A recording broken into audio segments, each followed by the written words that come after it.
Hello and welcome to Triangle BNI. Today's show is brought to you by Oak City Tech. Oak City Tech gives their clients an edge over their competition with web and logo design that make them stand out.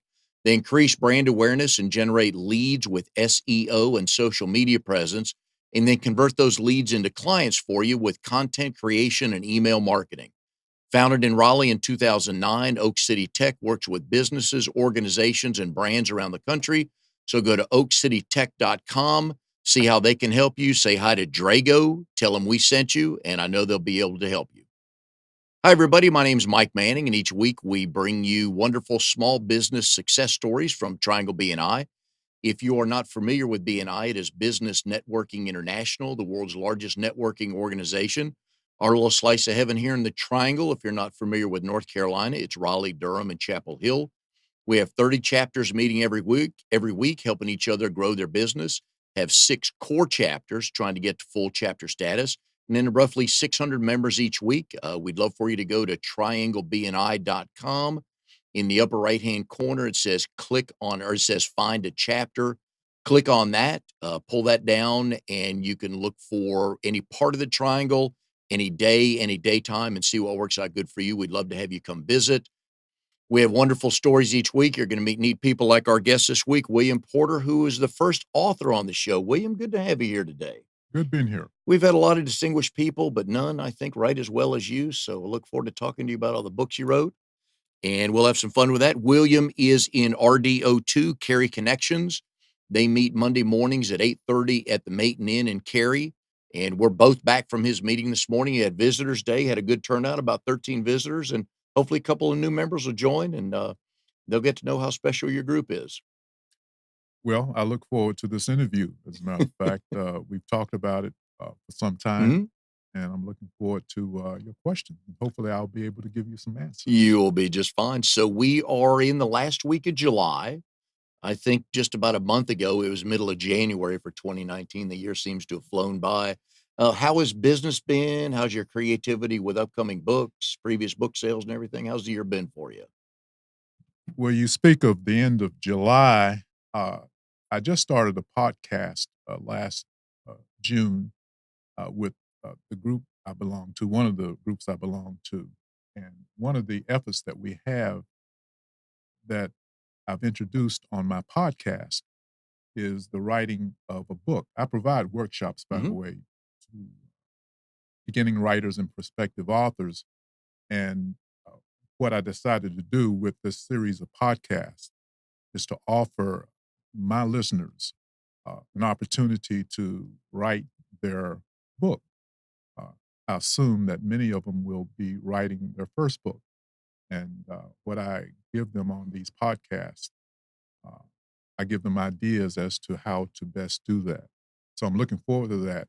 But to get back to what I was referencing as far as this being the end of July, I have as a goal, or at least I put forward to them as a goal, one of our goals is to write the first or complete the first chapter of the book by the end of July. Okay. And so hopefully those of you who are writing out there, those who are writing with us, me as well as other listeners on my podcasting uh, show, uh, will have done that within the next 2 or 3 days. I believe we have a couple of days left in July.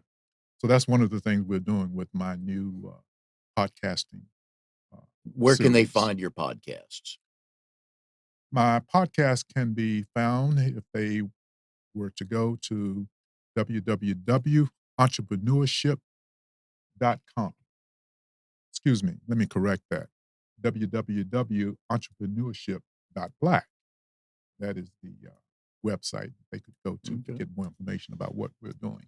What kind of first-time writers come to you? Are there all kinds of different backgrounds, stages in life, all that good stuff? When people come to me uh, and ask me about becoming a writer, many people tell me that they believe it's something hard.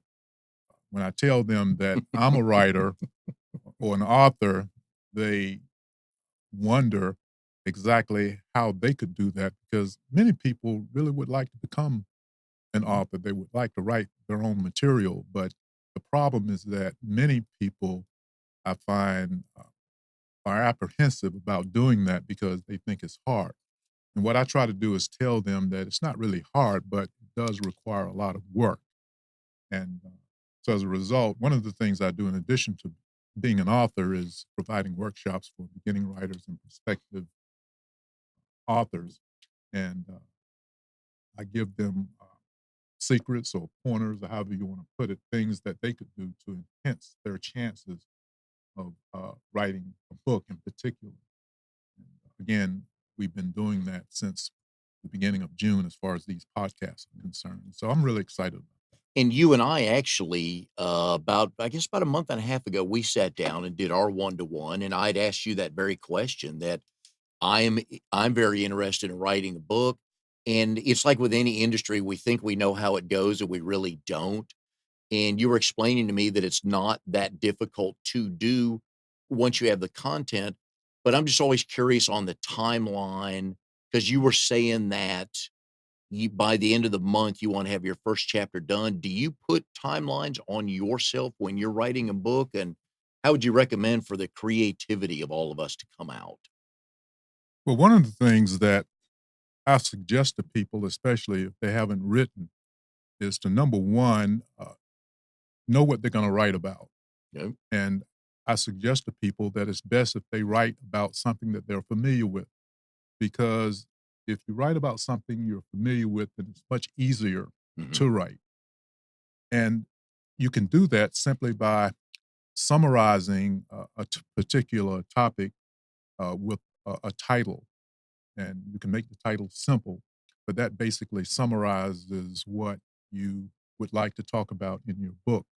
And then the second thing I tell people is the fact that they need to identify several subjects that they might want to talk about beneath that title. And and I indicate to them that later, as they progress in writing their manuscript, these subjects will become the chapters. And basically, I tell them to develop an outline, Okay. and that outline might be 5 or maybe 10 subjects. And again, as they develop each of those subjects, they later will become the chapters in their book. Do you s I is it simple for me to assume that you start at the beginning when you're writing a book, or do you start with a story and you realize that's the middle part, and let me write the beginning and the end to it? Or how do things start for you when you're writing a book? Well, personally, I start at the beginning. I have heard that Yeah. some writers start at the end. In other words, they begin writing about the conclusion to Mhm. their work first, and then they work backwards. Well, for me, I haven't gotten quite to that point yet. I usually start at the very beginning, but I do, again, as I said just a moment ago, I have an outline Mhm. of maybe 5 or 10 or maybe even 15 subjects that I would like to write about. And then I start with that first subject and develop that subject as far as the material within it. And that eventually becomes my first chapter. As a matter of fact, as far as this series that I was telling you about that we're doing, me and many of our listeners, uh, I'm writing right along with them. Oh, And nice. I'm not sure exactly how many of my listeners are developing their book along with me. I'm hopeful that many of them are. But I indicated initially, we started, for example, our podcast on June the 8th.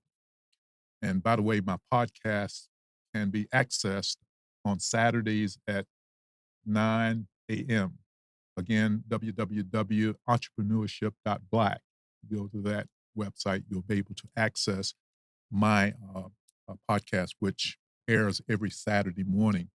But at the beginning of the very first uh, episode on the 8th of June, I indicated to my listeners that I'd like to have as a deadline to write the first or complete the first chapter at the end of June.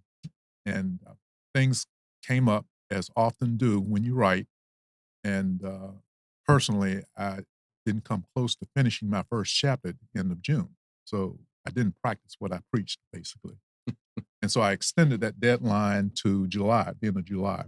And I have finished the first chapter. As a matter of fact, a couple of weeks ago, I finished writing my first chapter Okay. and actually started writing the second chapter. And I implored my listeners to do the same. And I give them tips as to how to best do that. And so I really feel good about it. As far as a timeline, you need to develop some kind of timeline in order to develop specific subjects or chapters. Um, and the timeline that I decided upon was progress successive months, beginning with June, which didn't work out. Mhm. And so I indicated to my listeners that July should definitely be the month where they finish the first writing the first chapter. So hopefully, again, I hope they did. I certainly did. Do you find with when you've written books and other authors you've talked to that you'll have a creative window and you just keep writing and writing and writing, and then some days or weeks just like nothing's coming to me? It really depends on some of the other things that I'm doing. For example, uh, I'm writing as we speak the manuscript actually to my sixth book. I think I mentioned to you that I've written 3 books already. Mhm. Uh, as a matter of fact, let me share with you the 3 books that I've written already. Okay. Life in the Spirit Mhm.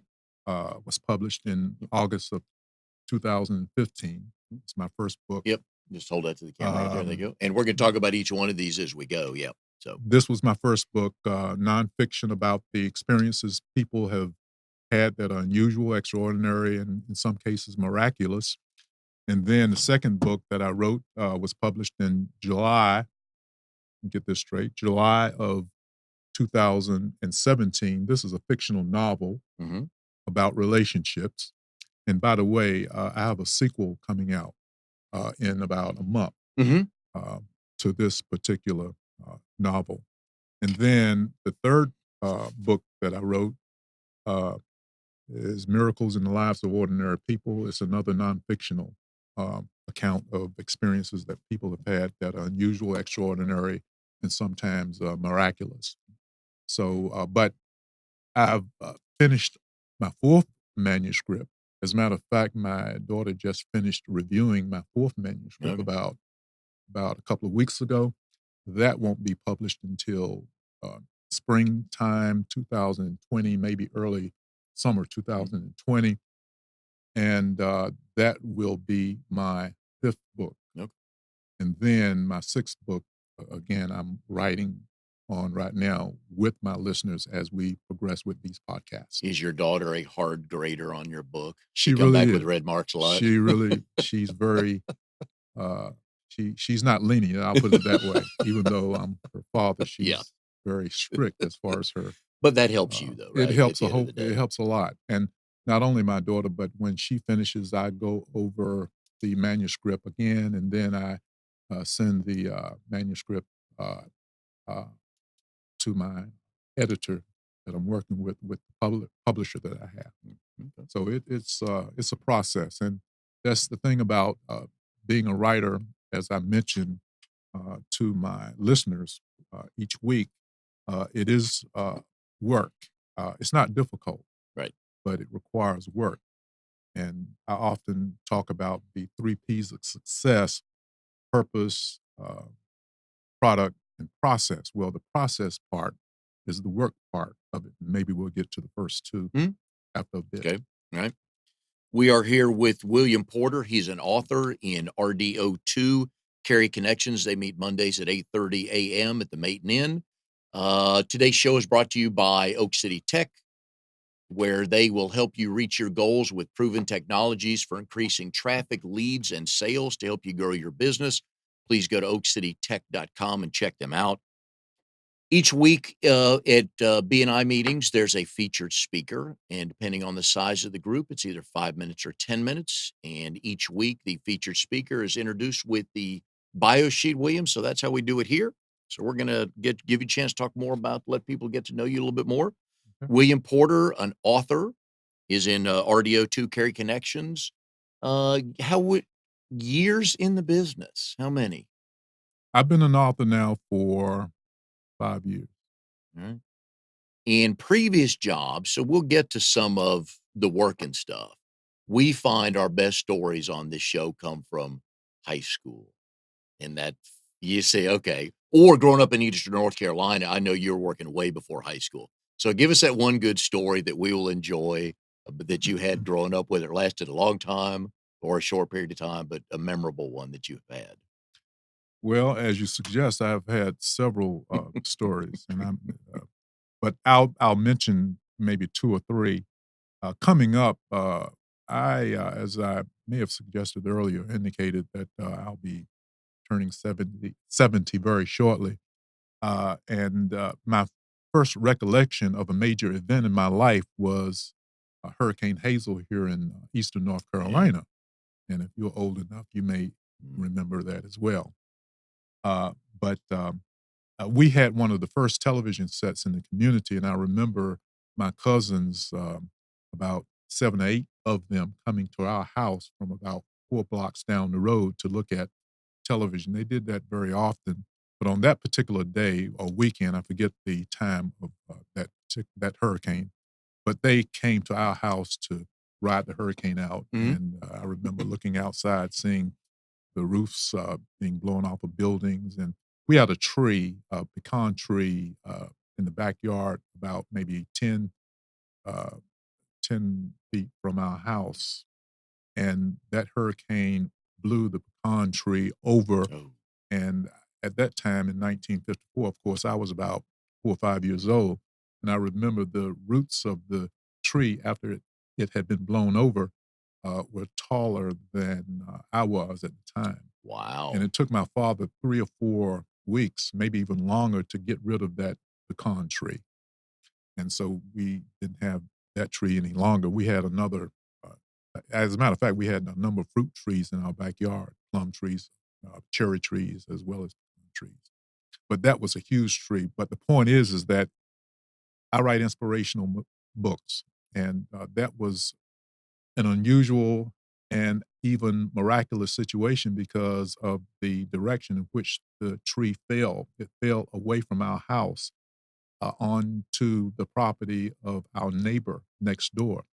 The point is that if the tree had fallen or had been blown Mm. toward our house being a wood structure, Oh, it would have devastated our house, and, we would have been without a home at that yeah. particular time. So that was a miraculous event. And, there are other events that happened growing up that I remember. My, sister passed, in 1959. Um, I was actually in the same room, as she lay dying on her bed. I was on a couch, with my head covered, and the doctors were there, and they were trying to console my mother, which was kinda difficult to do. Mm. If you can imagine, I believe she had, meningitis, if I remember Mm. correctly, and, my head was under the covers. She was 2 years younger than I was at the time. I think I Wow. was 10, she was 8, and we used to, go to school together. I think I was in the 2nd grade, she was in the 1st grade, and so we were close.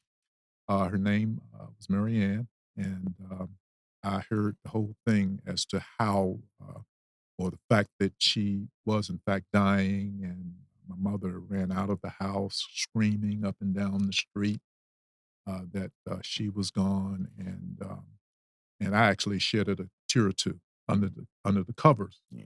and so I remember that back in 1959. In 1962, our house, burned to the ground. Ooh. My mother was cooking some spaghetti on, I think it was a Tuesday night, believe it or not, I remember the day way It's funny back. what we remember, isn't But it? at any Yeah. rate, she was cooking some spaghetti, of course, something that she actually should not have been doing, cooking some spaghetti on a space heater, I believe it was, or an oil heater, with a wick coming up and the actual flames coming out of Mm. the oil, heater. Anyway, she had that, pot of spaghetti on on that heater. But anyway, to make a long story short, it was near a window, and, somehow the flames or the steam rose and Yeah. There were flames, that came up from the heater, and it, uh, it hit the curtains, the flames, and, of course, the flames continued up the curtain and over the ceiling, and our father was fanatical trying to get us out of the Yeah. house, and we finally got out of the house, and, we were standing in front of our house now burning to the ground, and, my father's kinda interesting, after it was all over, he communicated to, my mother. He didn't say a whole lot to me. Keep in mind, I was very young at the Mhm. time. Back in those days, parents don't say a great deal to their kids, or didn't. But at any rate, he mentioned to her, I remember him telling her that he heard from some trees in the back of our house, maybe some of those plum trees, cherry trees that I talked about a minute ago, that, he heard a voice saying that everything's gonna be alright. Now, this was in the Wow. midst of I think it was after the aftermath of the Mhm. house burning down. So he heard voices, or a voice, uh, telling him that. So I always remember that. And, now with the experience that I have, I can understand how, uh, our creator tells us things, a lot of things that sometimes we don't pay attention to. Mm. And I believe that, the creator, uh, told him that to mainly, I guess, console him at that particular time. Did Because everybody get out okay? we got out, it was Okay. just me and my parents. Alright. And so, again, it was another period of time when my mother cried, and she happened to go next door, and the next year, we went to my aunt's house, which was about a mile away, and we lived there for a year before returning to, uh, the new house on that spot. My Wow. father had a new house built Okay. on that very spot. Alright. So, So anyway, yep, the next that's part of the bio sheet actually talks about family, so let's break this into 2 parts. Let's talk about your family with your wife who's having a birthday. She is, younger than you, so I know you brag about that, right? And she does too. She keep reminding you that she's the younger one in the house? she does, she does. But, yeah, she celebrated her 60th, Mhm. birthday, about 3 weeks ago, earlier in July, Mhm. and, we had a big gathering at our house, and, it was a grand event, and as I may have mentioned earlier, we're going to have another event in a couple of months in October Cool. celebrating my Yep. 70th birthday. Now, I always ask people on the show that are married, how did you and your wife meet? And do you both tell the story the same way? Pretty much, and it's kinda interesting how we met. Uh, I, was initially married for 34 years. As a matter of fact, my wife passed in 2010, and that was a traumatic experience, of course. But it's kind of interesting how all of that happened. And by the way, the story of her passing is in this book, uh, and the title that is Life in the Spirit? Life in the Spirit, Okay. and is the story is there about how that situation materialized. But anyway, to make a long story short, I wasn't interested necessarily in remarrying Mhm. after at that point, but the way things turned out, I met a wonderful lady at a festival here in Raleigh, and I was actually looking for uh, some additional employment, or more employment. I had retired earlier, about a year earlier, from teaching, Mhm. and we might get into that We a little will. bit It's on my later. list. Yep. But anyway, I had retired, and I was looking for some part time work in my retirement, and so I just happened to be in Raleigh, uh, and went to this festival in September of 2010, about 2.5 months after my wife of 34 years had passed. And so I met her, and I really wanted to get a job at where she worked, and I saw that she was under a tent that indicated that they were promoting Wake Technical Institute, or Wake Technical Mhm. College here in Raleigh. And so I wanted to get a job, and I asked her about giving me some contacts at the school to get me a job at Wake Tech. And so uh, it was about 2 or 3 weeks before I heard from her again after we made that initial conversation, and I wanted to at least, call her back to thank her for giving me the number to the, administration at Wake Tech so I could inquire about the possibility of getting a job there. And so but I didn't hear from her in a couple of weeks, and, again, to make a long story short, I did call her and made contact with her again. I guess we, uh, hit it off, so to speak, and, I Yeah. guess the rest is history, as Well, they good. say. Right. And you have a daughter who is your editor, I have a daughter, unofficially or my, officially? younger daughter Okay. as my unofficial All editor. right. I have an older daughter, she doesn't do the editing kind of work, but she does a lot of other things that really help me as far as promoting the book. Mhm. Pretty soon, I mentioned that I'll have a sequel to the fictional novel that I've written. Heaven Can't Wait is the name of it, if I didn't mention the name. And again, it's about relationships, and it's very exciting because the relationships are interesting. How people get into and out of Yes. relationships, and the sequel continues that. And so my older daughter helps me a great deal as far as promoting that through book Oh, signings good. and that kind of thing. So I Okay. look forward to that. Also on the sheet, that we ask questions for the, featured speaker is you had what is your burning desire? Well, it's kind of interesting that initially when I wrote my first book, Life in the Spirit, my burning desire was that everyone who has an interest in reading inspirational material would, in fact, somehow get a copy of Life in the Spirit, because I realized that many people love to read, but people like to read different kinds of material. And not everyone would necessarily like reading quote unquote inspirational material. Mhm.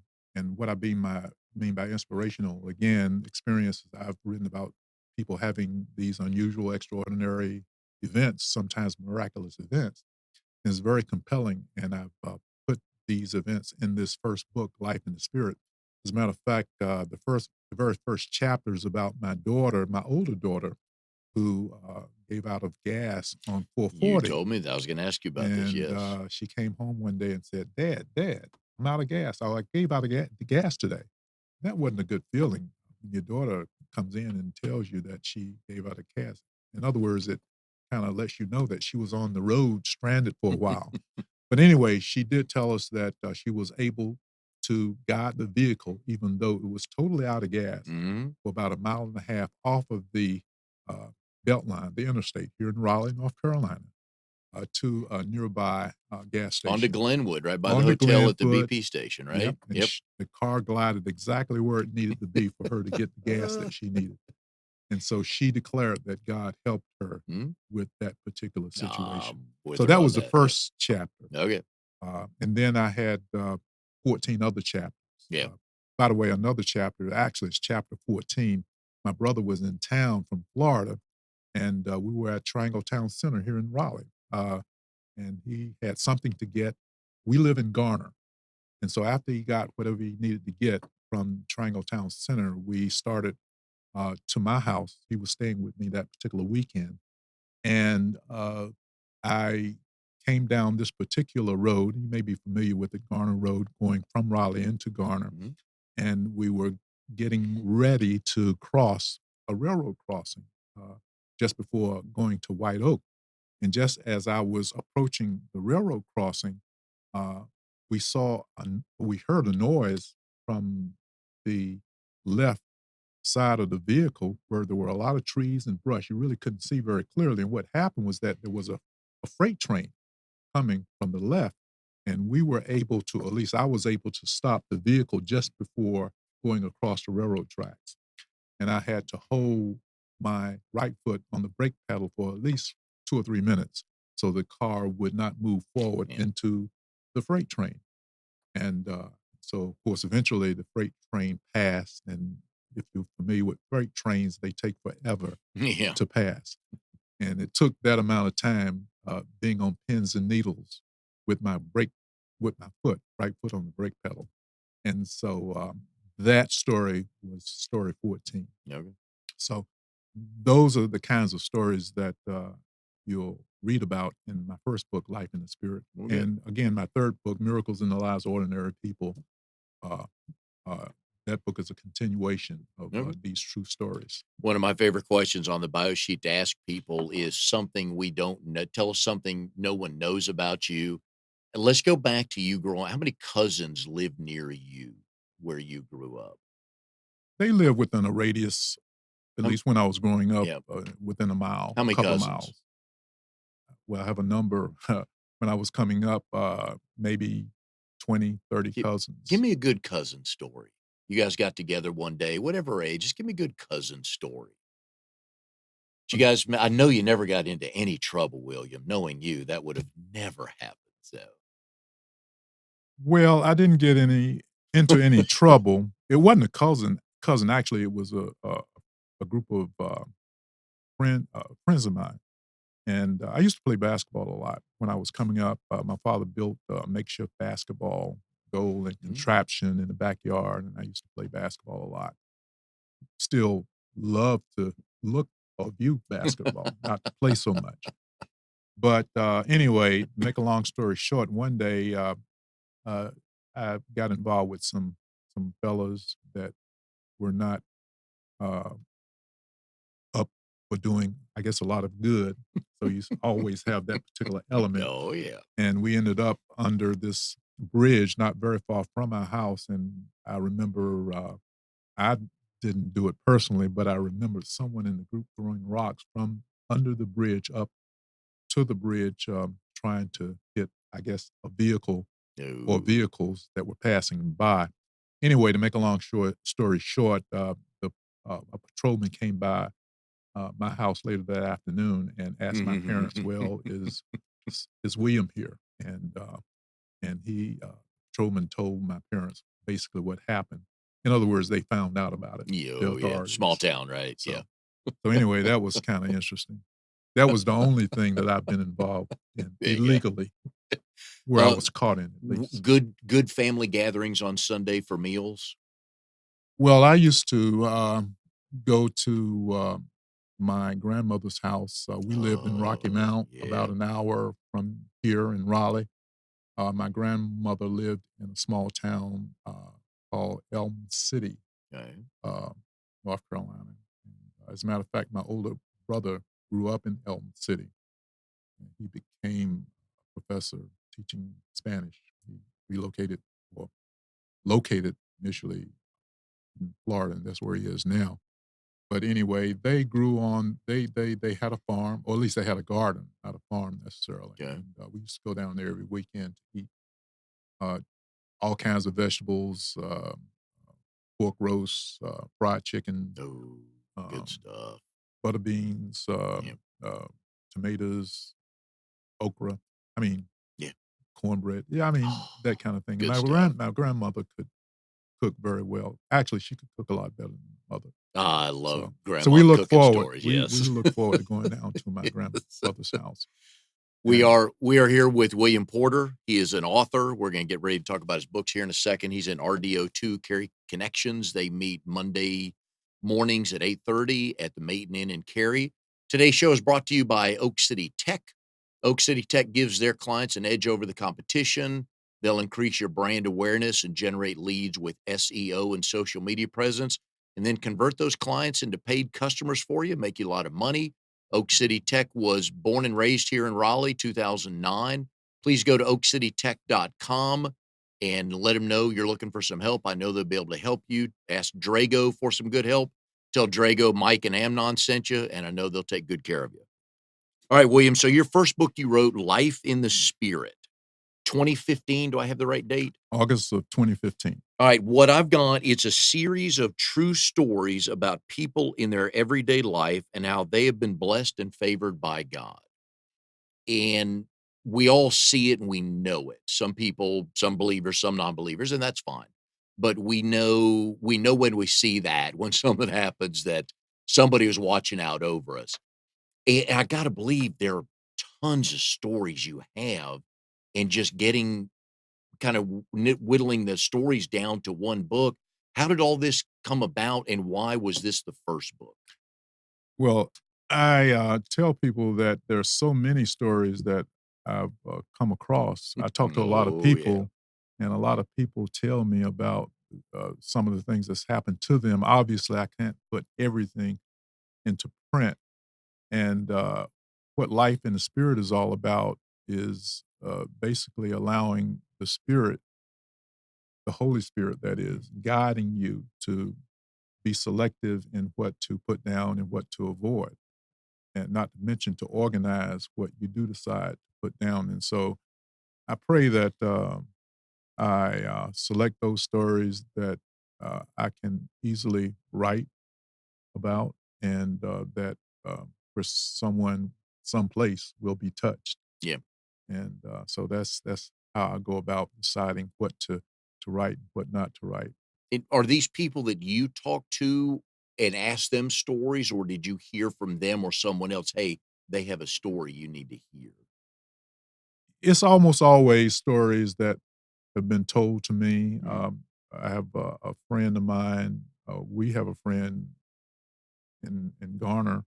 He told me about a couple of things that happened to him, and I asked him if he wanted to me to put that uh, his story into mhm. print. He said yes, and so that's one of the stories in Life in the Spirit. Actually, he gave me two stories, and so I developed short stories about his experiences, and about three or four experiences of my own uh, uh, experiences that happened to me, and uh, and then I go to several networking meetings, and people tell me about the things that happened to them. Let me just mention to you the second book that I wrote, Heaven Can't Wait. That's the one fictional novel, but it too is based on a true experience. I belong to another networking group. The name of it is Right Right, and about it, well, I forget how long it was ago. It was prior to 2017, probably early 2017. But anyway, it's a group of 5 to 10 people who meet once a month. We talk about some of the things that authors and professional writers have to go through as far as writing manuscripts and doing the kind of things that they need to do to be successful. And usually we have at least one, sometimes two visitors come to the group uh, every month. And this one person that came, she indicated that she was coming from Washington, D.C. She had relocated, as a matter of fact, from Washington, D.C. to the Raleigh Durham area. And she told us that she wanted to become an author. And she told us her story. It was very compelling. After the meeting, I wanted to get more detail about her story because I wanted to write about it. And so after the meeting, I talked to the young lady about her story, and she mentioned the fact that originally she was in Washington, D.C. She and her husband, who was in the military, had a small child, and that they had relocated from Washington to, I believe, the Philippines.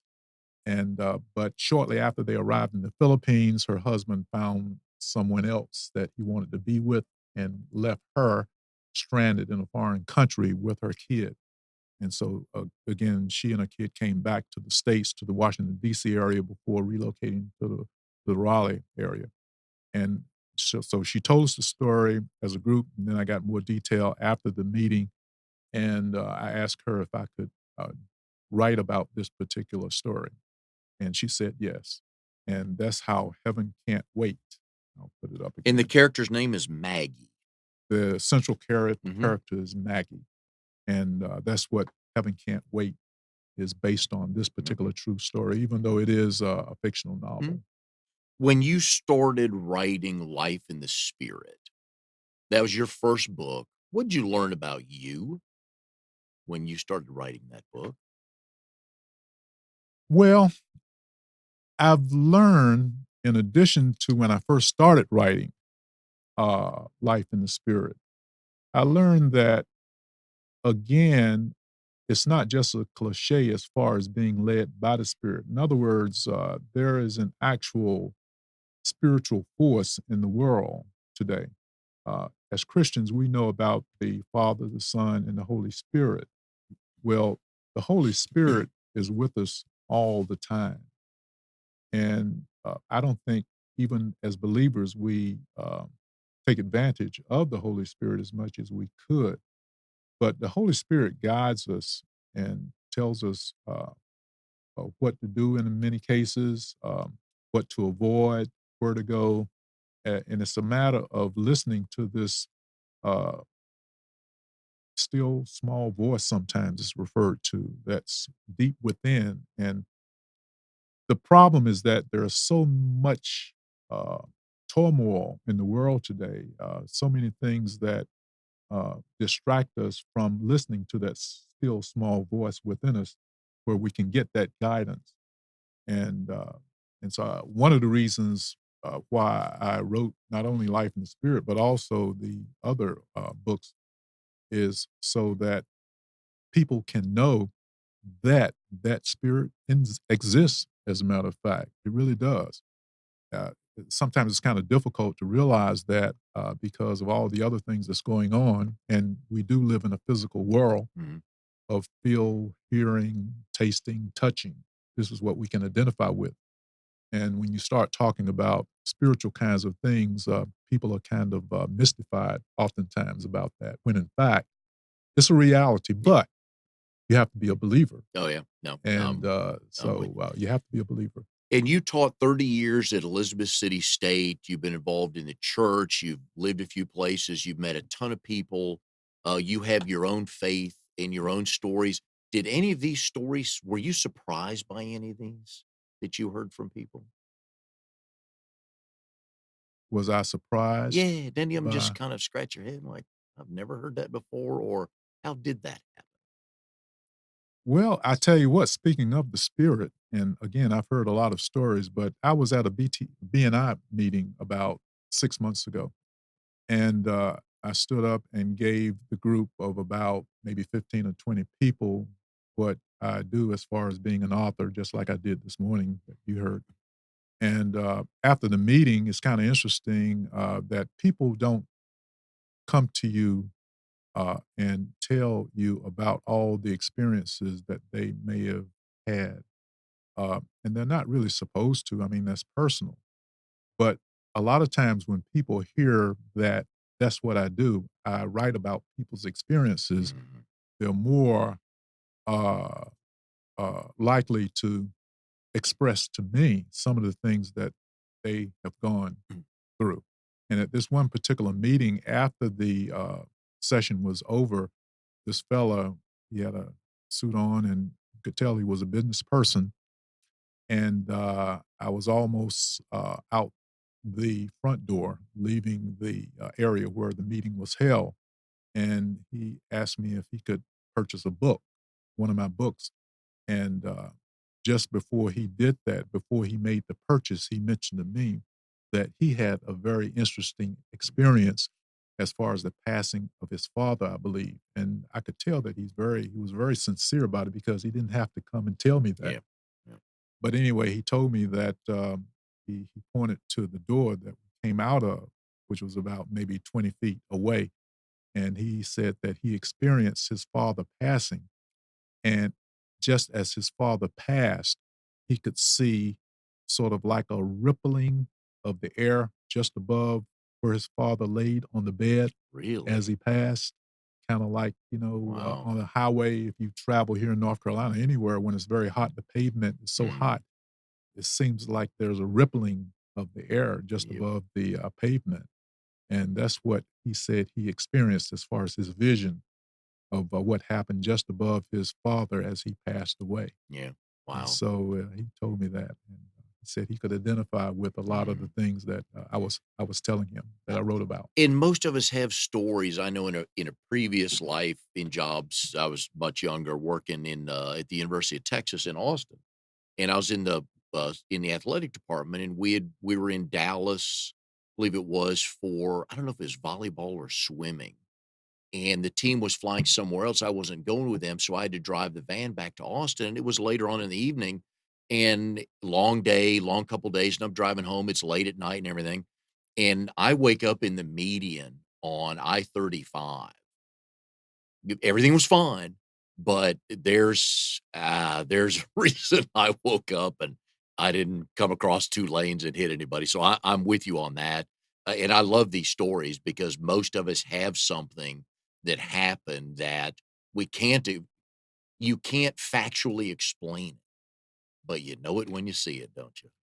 Well, let me just make this one point. I spent a lot of years teaching, and I taught geography at a small liberal arts college here in North Carolina for 30 Mhm. years. And I taught geography, taught earth science, familiar with the scientific method and all the uh, things that you have to do in order to do a credible piece of research. And one of the things that needs to take place to verify a relationship is that, say, for example, to make it simple, uh, out of with an experiment, if the same experiment happens, say, 95 or 97 times out of 100 times, then there's something to that particular Mm. uh, that relationship that you're trying to assess. The same is true as far as the spirit is concerned. And when you hear over and over again these various stories of different people Yeah. um, telling you or telling me about these unusual, extraordinary, and sometimes even miraculous experiences, as a scientist, I can say that there's something to this. In other words, it's just not happenstance when people tell you this over and over and over again. So I think uh, things of the spirit actually a little bit more scientific than people, especially in the scientific Yeah. community, might Uh, want to I hear realize you on that, and or admit. I get in conversations every now and then, you either do or don't believe, and again, that's fine. Everybody's, free to do what they want, but I feel like I have a lot a lot more data on my end of it. Right. We're here with William Porter. He's an author in RDO2 Carry Connections. Today's show brought to you by Oak City Tech. Please give them a call. They're gonna help you grow your business, I promise you that. Drago's done that with my, business coaching and speaking business, so he's gonna be able to help you do that, so please go to oakcitytech.com and talk to Drago and see how he can help you. All right, William, if you could write a book about anybody, whether you know them or not, who would you want to write a book on or about? Uh, I guess I would write about Jesus Christ. Uh, Jesus Christ was a real figure. He lived. He lived as both a human being Mhm. and as God, but he's probably the most misunderstood figure in human history. And I think I would write about Jesus and dissect his methods of teaching and some of the things that he said that we could do Yeah. in his name if we were to believe.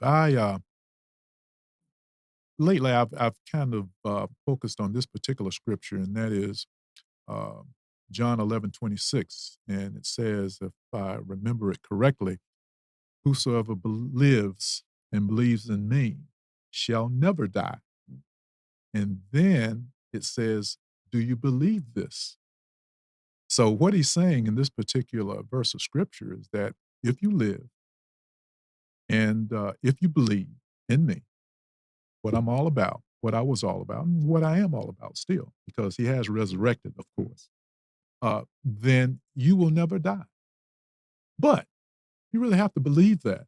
And that's really the challenge of, I think, a lot of people, and that is really truly believing what Jesus preached about.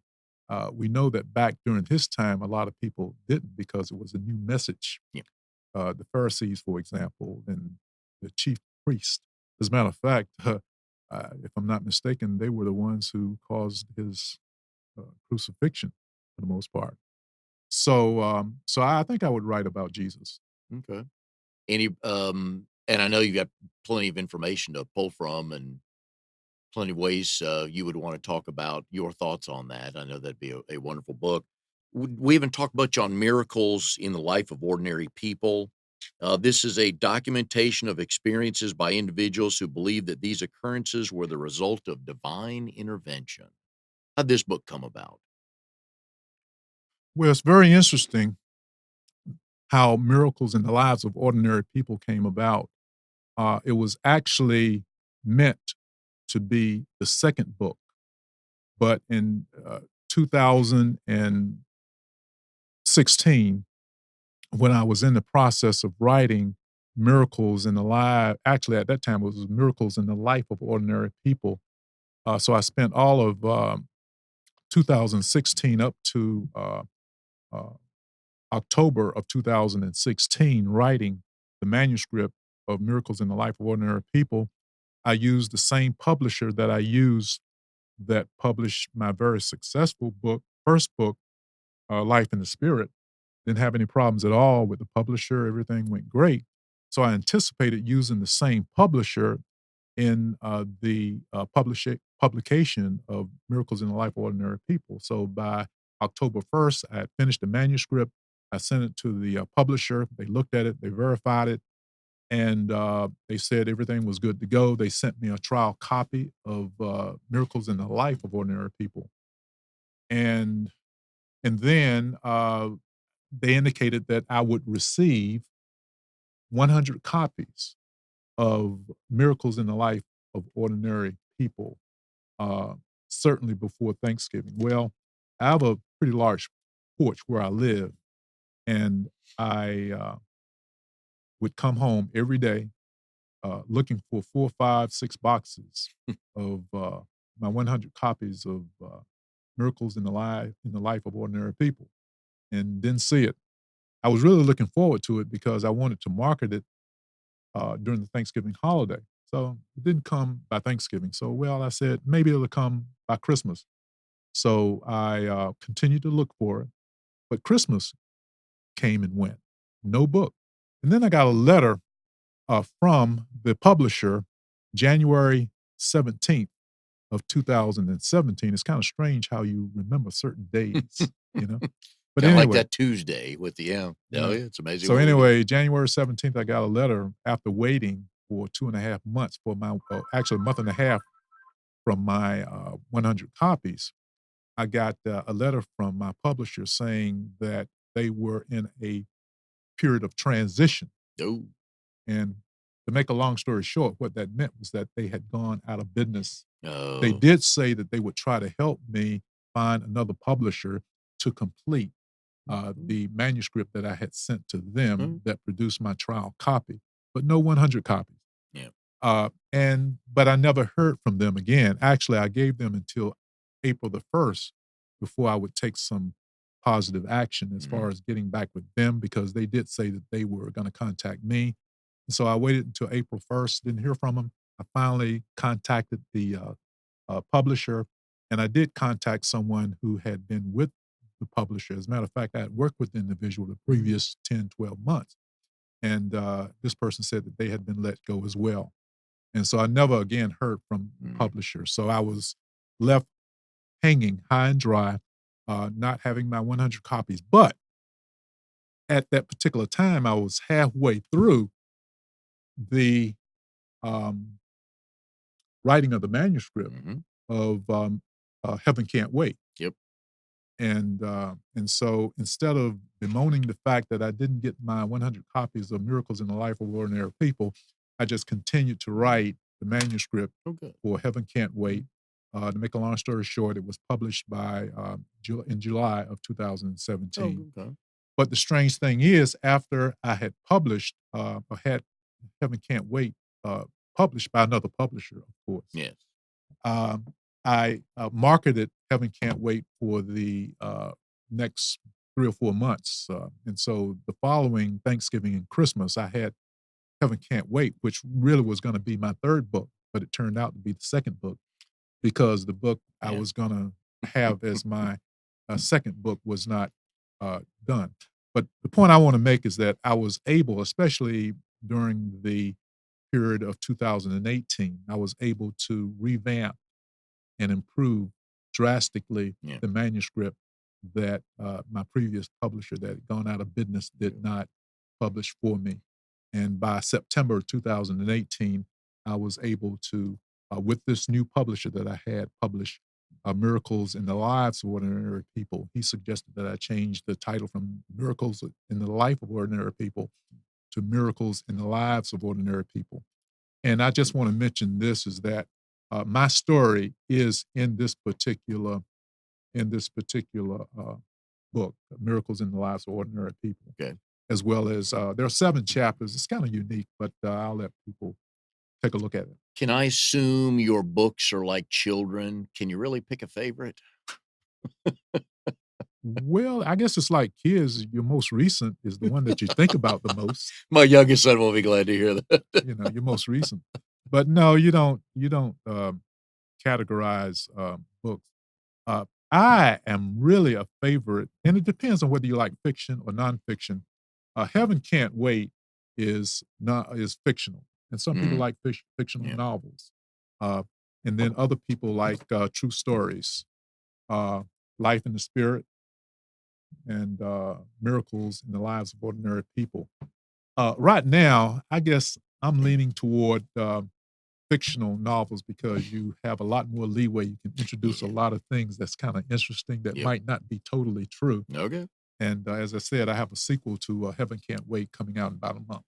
The book you finished or the first chapter you finished, the chapter you finished recently working with your students on your podcast, do you have a goal by the end of the year to have finished that book? Is that a Well, realistic as I time said, frame? I think it's realistic. Okay. The books I've written, it took me maybe 10, 12 months to write the manuscript. Okay. And it could take less depending on how much time you want to devote to the writing. But I usually like to take my time so that I will do a good job in the writing. And so I do a lot of editing myself. Once I write it, and I might sit down and write maybe 4, 5, 6, 10 pages of material Mhm. if I'm really into it. Yep. Again, being led by the Spirit. And but what you have to do, and what I've had to do, is go back and review and edit what I've written. I might do that 4, 5, 6 times. How do you know when a book is finished? Again, I keep going back to the Spirit. You just kind of realize that this is it. That certainly was the case with my first book, Life in the Spirit. By the time I got to story 13, 14, I really wanted to finish. At some point, you really don't want to go Yeah. on, but you have this, especially the story about us almost being hit by a train. I mean, Mhm. you have to Yeah. include that. Oh, You yeah. really do. I'm with you on that. And so anyway, at 15 stories, as far as my first book is concerned, I said that, yeah, this is it. Okay. Well, William, we've enjoyed having you on the show today, hearing about your story and the books you've written about people. I know they're wonderful. They can go to williamporterlife.com, which is your website, and they could buy your books, or they could show up next Monday morning at the Maiden Inn in Cary at 8:30 to your BNI chapter, say hi to you, talk with you some more. But I know you've got more wonderful stories to tell. We look forward to the books coming out. So, folks, if you want to know more about William and his books, you want to buy one, there's some great stories in there. WilliamPorterLife.com. He's got some good stories on there where he actually has 2 crossword puzzles on his website. So you can print those out and do those. So there's a lot of things to keep the mind going with your stuff. So, William, we appreciate it. And, folks, if you have any feedback on the show, if you are on social media, if you will on Twitter or Instagram or Facebook, hit me up at Open Mic Talk. Would love some feedback from you. So we'll see you next week on Triangle BNI.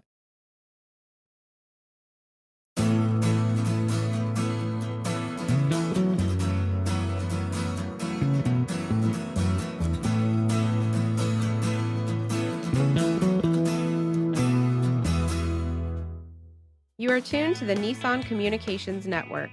If you tuned in too late, you can always watch each program in its entirety or download an MP3 audio file of it in the archives section at nissancommunications.com. Don't forget to subscribe to our YouTube channel, follow us on Twitter, and like us on Facebook.